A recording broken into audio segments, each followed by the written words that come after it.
अस्सलाम वालेकुम।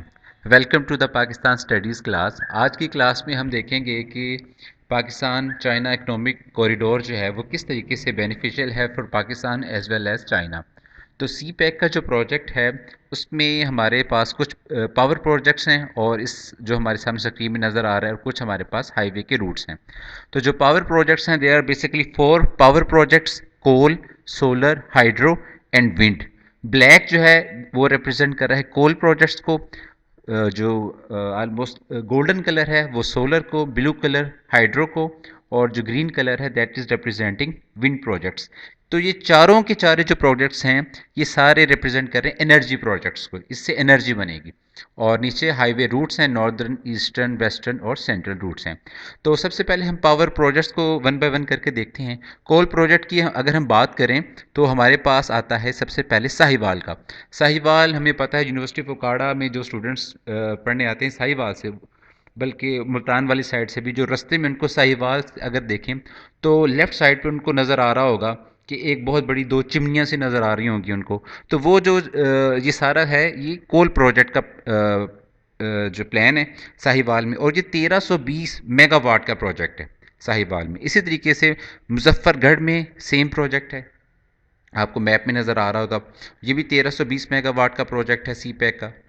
इसी तरीके से जो हमारा रहीम यार खान है उसमें भी 1320 मेगावाट का ये कोल का प्रोजेक्ट है। नीचे हम सिंध की साइड, सिंध वाली साइड पर रहें तो देखें थरपारकर में है, और हमारे पास पोर्ट कासम सिंध में है, इसमें भी 1320 का है।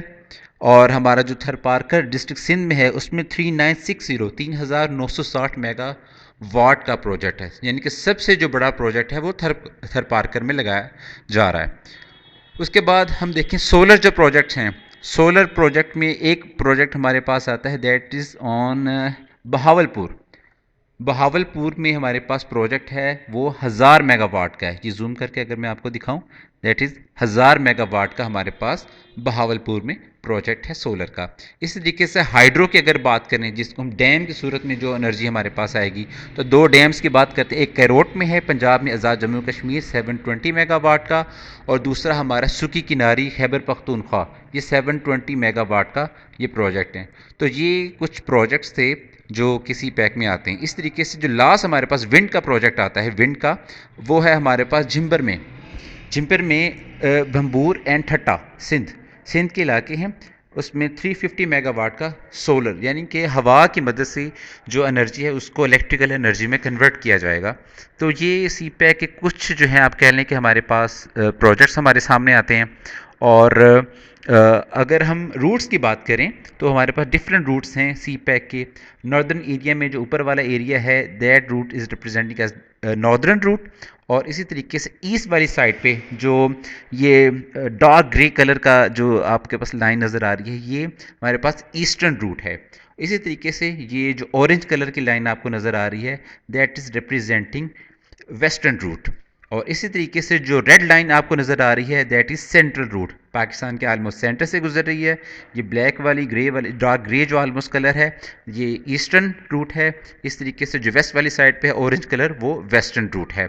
और सारे रूट अल्टीमेटली मिलते कहाँ पर हैं? जो हमारा ईस्टर्न रूट है वो मिलता है जाके कराची में, कराची की बंदरगाह पे, पोर्ट कासम पे सिंध में। और जो हमारा रूट है सेंट्रल और वेस्टर्न रूट जो हैं वो सारे अल्टीमेटली मिलते हैं हमारे पास गवादर में जाके। गवादर में हमें पता है कि बहुत बड़ी पोर्ट है पाकिस्तान की, गवादर पोर्ट। वहाँ पे जाके जो सामान होगा सी पैक के ज़रिए जो मुख्तलिफ तजारत की जाएगी चाइना की तरफ से, वो पोर्ट कासम पे आएगी। अब हम नेक्स्ट मैप को देखते हैं। नेक्स्ट मैप में देखें, ये दुनिया का नक्शा है। ये जहाँ पर माउस का कर्सर है दैट इज़ पाकिस्तान, हमारे साथ इधर ईस्ट में इंडिया, इधर चाइना। चाइना देख लें कितना बड़ा एरिया है। सी पैक जो है वो काशगर से लेके, हमें पता है कि खुंजरा उधर जो है काशगर से लेकर इधर गवादर तक एक जो है, आप कह लें कि नेटवर्क ऑफ रोड्स है, कि मुख्तलिफ रोड्स मिलेंगे यहाँ पर आके गवादर के साथ टच होंगे और कराची में भी टच होंगे। ये चाइना का प्रोजेक्ट था, जो कि चाइना को असल में ये प्रोजेक्ट करने की रेड कलर में देखें कि शंघाई जो है चाइना, वहाँ से चाइना अपने जो शिप्स थे, जो समंदरी जहाज थे, सी शिप्स, उनको वहाँ से ट्रैवल करवाता था। वहाँ से ट्रैवल करवा के स्ट्रेट ऑफ मलाका वहाँ से फिर ट्रैवल फर्दर होता था इंडियन ओशन से फर्दर जो है ये पर्शियन गल्फ का एरिया है, जहाँ पर आपका माउस का कर्सर नज़र आ रहा होगा, दैट इज़ पर्शियन गल्फ। तो फिर यहाँ से डिफरेंट वो ट्रेड करता था, फिर यहाँ से वापस आके इधर जो है हमारे पास एरिया जो आता है यहाँ से, यहाँ पर मेडिटेरेनियन सी है और आगे फर्दर यूरोप है। तो सेंट्रल एशिया से पूरा सारा सामान जाता था किधर, इंटरनेशनल मार्केट में, आलमी मंडी में, यूरोप में। तो इस तरीके से फर्दर देख लें तो डिस्टेंस जो यहाँ पे रिप्रेजेंट किया गया है मैप पे, ये 13,000 किलोमीटर का ऑलमोस्ट ये डिस्टेंस बनता है और टाइम लगता है जनाब 40 डेज़ का, 40 दिन का। और अगर पाकिस्तान के थ्रू चाइना इसको सारा चीज़ को एक्सपोर्ट करता है अपने सामान को, काशगर से लेके गवादर, गवादर से फर्दर, तो सामान सारा का सारा डिस्टेंस देख लें 3000 किलोमीटर, 3,000 किलोमीटर, और टाइम कितना लगेगा, 10 दिन का। यानी कि 30 दिन की बचत हो गई। टाइम, हमें पता है टाइम इज़ मनी, टाइम की बचत हो गई। As well as 17 millions barrels per day जब इस रूट पे जाते थे तो इतना ज़्यादा जो है वो उसका ऑयल लगता था। ज़ाहिर सी बात है, शिप ने चलना है, उसने पानी पे तो नहीं चलना, उसके लिए ईंधन चाहिए। तो वो बैरल जो हैं वो पर डे उसकी इतनी जो है वो जो है क्या कहते हैं उसकी कॉस्ट भी उसको लगती थी। तो सारी की सारी कॉस्ट जो है वो चाइना की कम हो गई।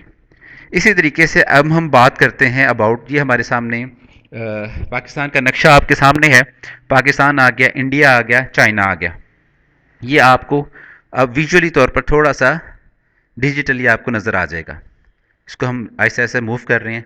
ये चाइना, ईस्ट चाइना सी, यहाँ से साउथ चाइना सी, यहाँ से फिर नीचे से आके ये मलेशिया, सिंगापुर, यहाँ से फिर सारा सामान होके लोड होके फर्दर जो है ये पर्शियन गल्फ का एरिया है।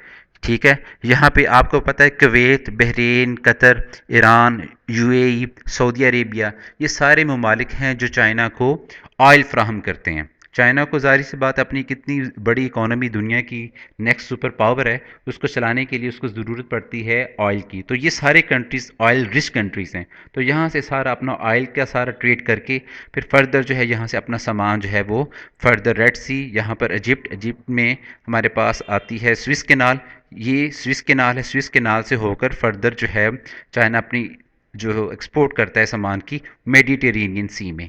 मेडिटेरेनियन सी जो है ये हब है दुनिया का, ये आलमी मंडी है। और यहाँ पर ऊपर आप देख लें तो यूरोप का कॉन्टिनेंट स्टार्ट हो जाता है। यूरोप का जो कॉन्टिनेंट है ये हमें पता है कि बहुत ज़्यादा अमीर है, यहाँ पर कंट्रीज़ रिच हैं और आलमी मंडी है। और ये आप जितने एरिया ब्लू कलर के साथ साथ देख रहे हैं ये जज़ायर हैं, और यहाँ पर बहुत ज़्यादा पोर्ट्स हैं, यहाँ पर आलमी मंडी है, तजारत की जाती है।